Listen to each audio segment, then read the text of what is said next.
A claps.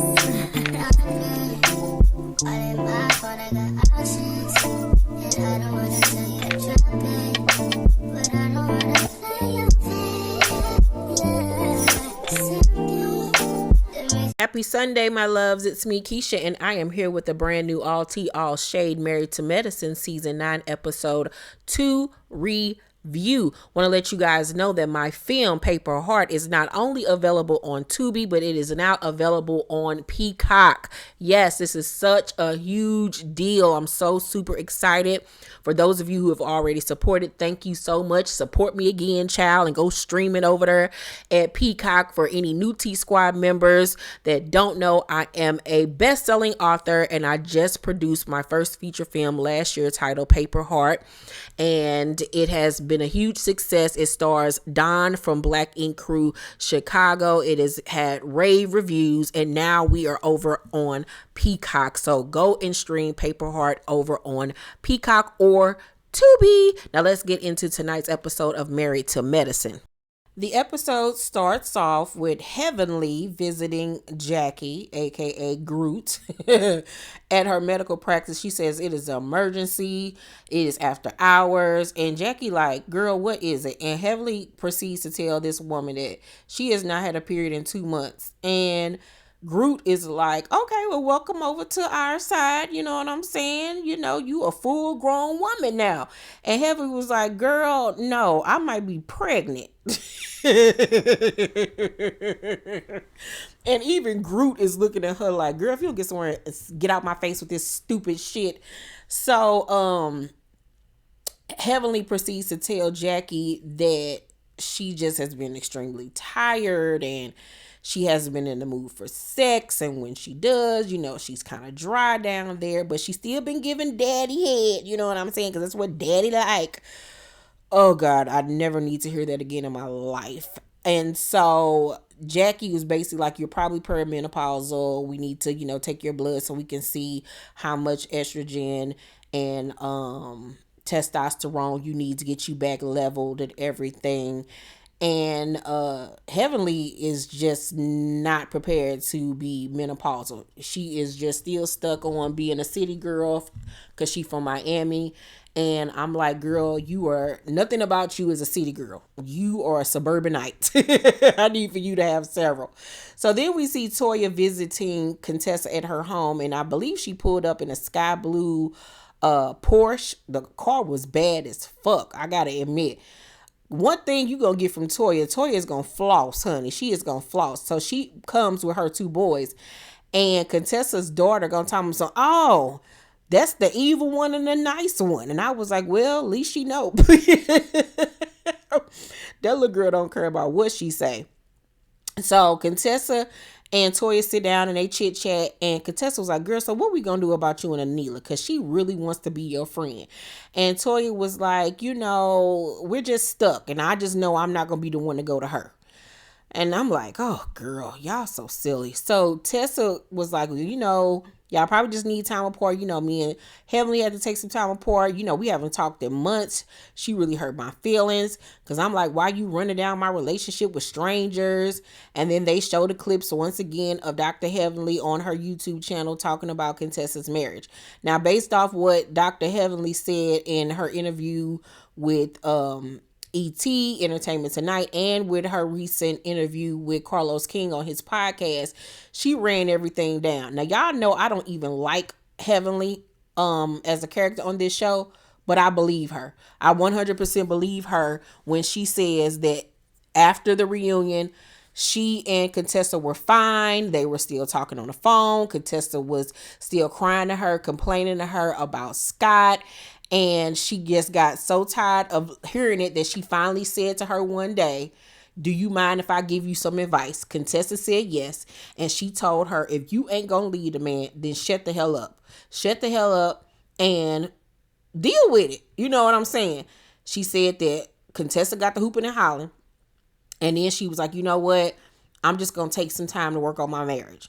And Heavenly said, she was like, okay, you know, because I don't want to see them divorce. I'm fully, you know, team marriage. And she said that they didn't talk for like literally about 2 months, but she says, she thinking everything is good because, she said she wanted to work on her marriage. Heavenly also went on to say that not only did she stop talking to Heavenly, but Contessa stopped talking to all of the girls on the show.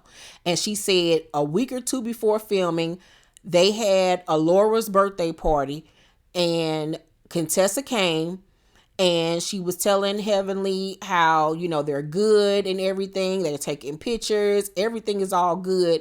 And then they start filming, and Heavenly finds out that Contessa feels some type of way. I believe her.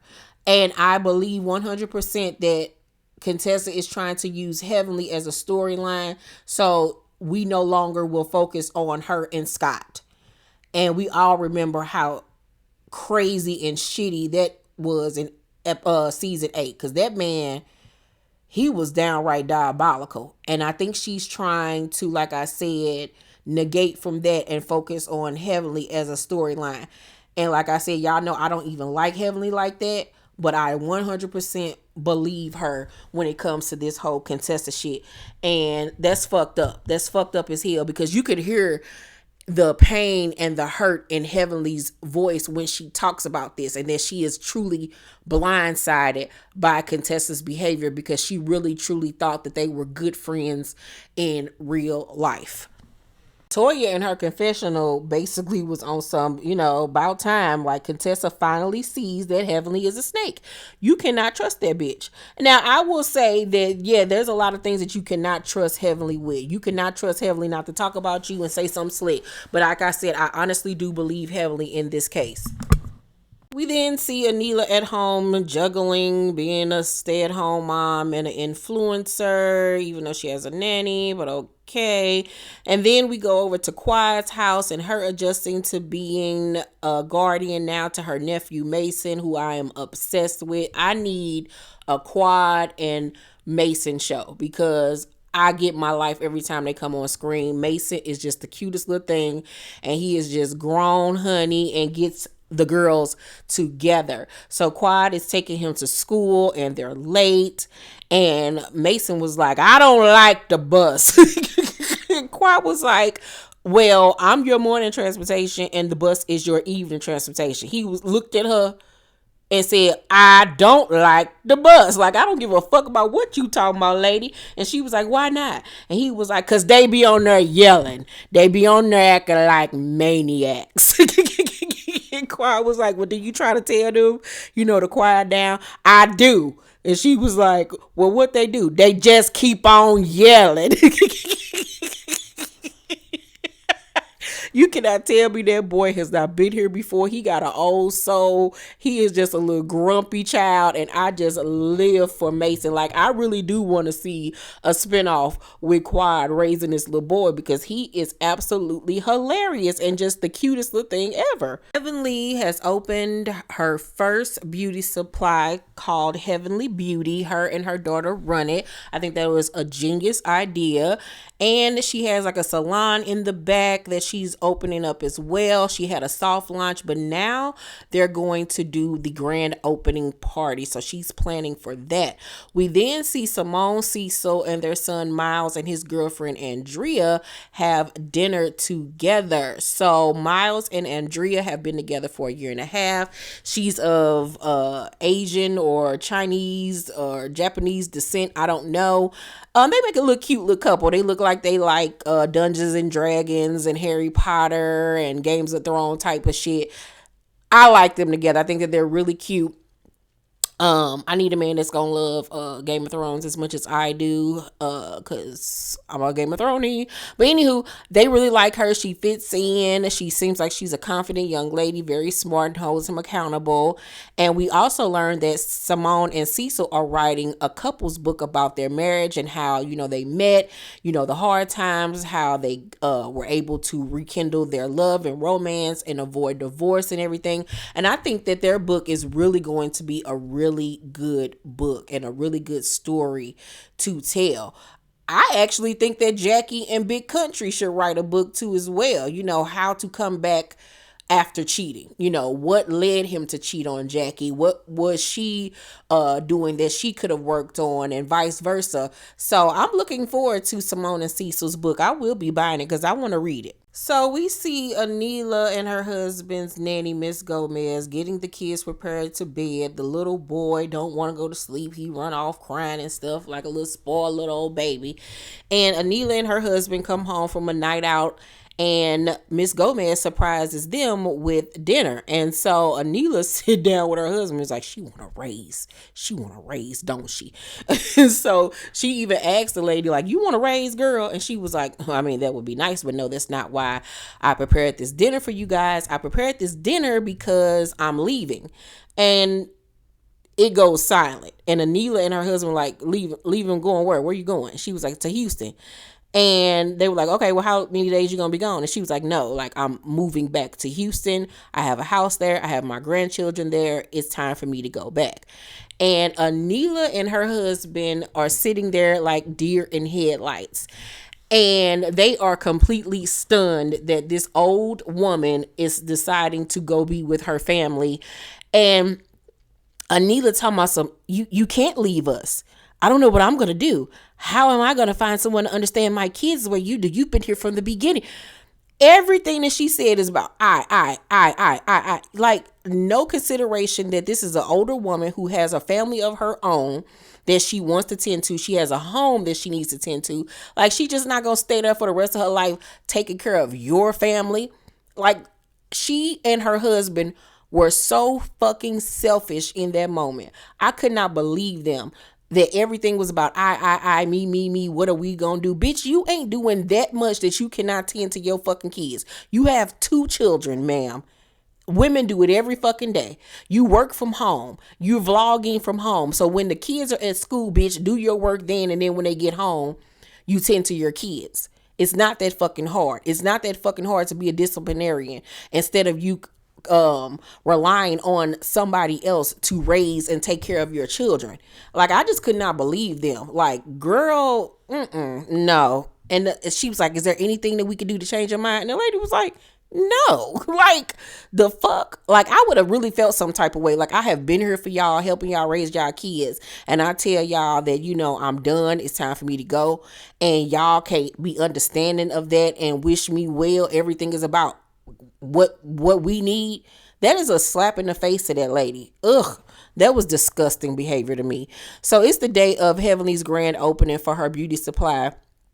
And we see a flashback of Heavenly calling Contessa to ensure that she's going to come, because she says that, Contessa has been distant towards her and she really don't understand why.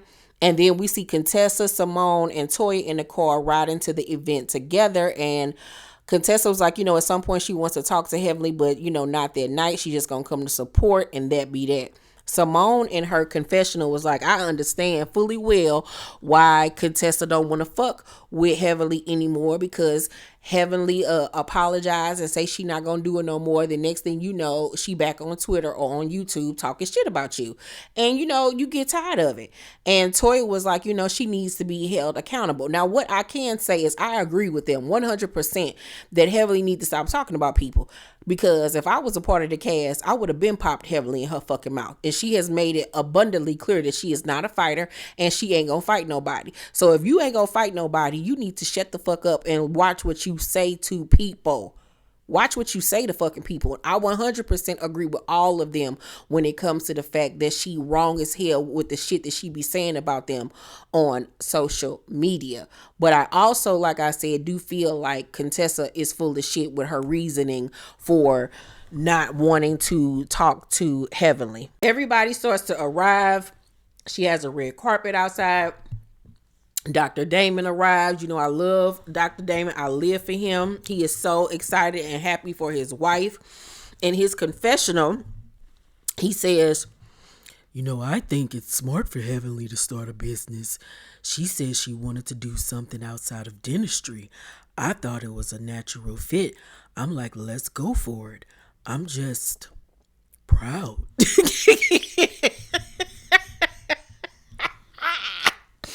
So Groot arrives and she is putting up her products with Volition that she introduced to us last season. It's a skincare product that she has, and she says it's doing phenomenally well. It's in Neiman Marcus and it's in Ultra Beauty.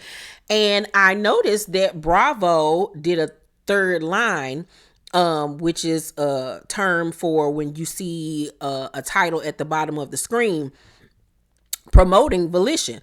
They don't do that. So obviously Bravo and Volition have teamed up together.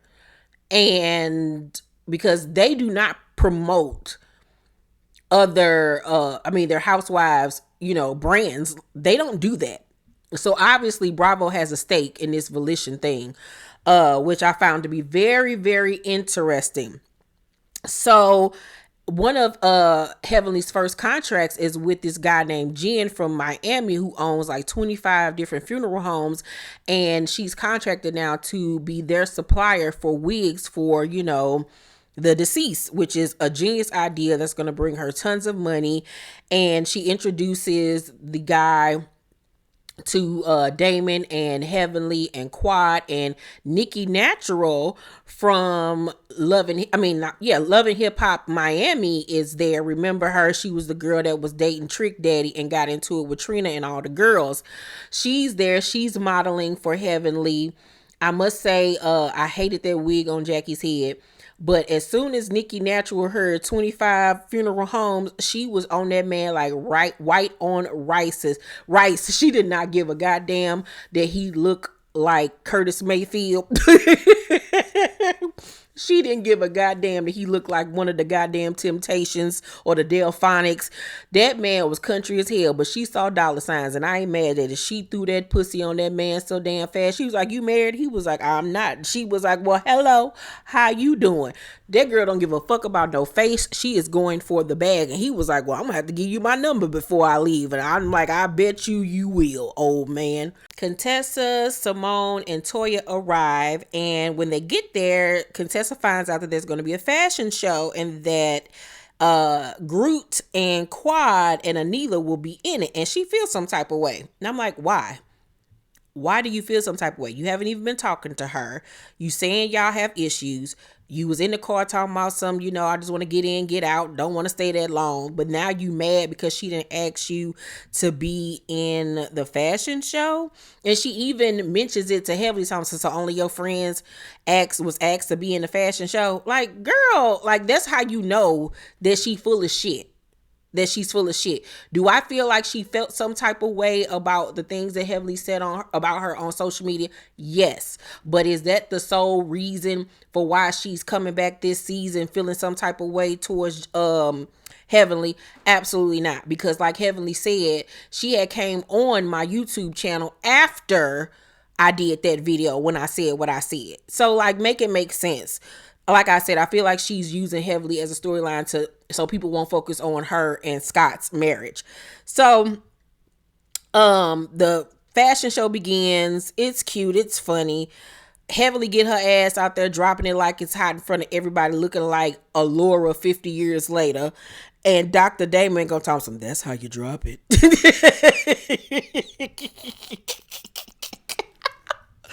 So after the fashion show, Contessa goes over to Toya and tells him, it would have been a nice olive branch if she would have asked me to be in it. And even Toya in her confessional was like, you don't even like her right now. So why do you care? Exactly. Like, why would you want to be in a fashion show when you haven't even really been talking to this girl?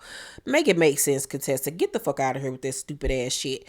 And after that, the episode goes off. Overall, I'll give tonight's episode of Married to Medicine a B+. It was cute. It was cute for what it was. Next week, we're getting straight to the drama. I'm ready for it. Let's talk down below in the comment section. Let me know what you guys thought about tonight's episode. Make sure to thumbs up this video, like and subscribe, and hit that notification bell button. I love you, and I'll see you on the next video. Bye.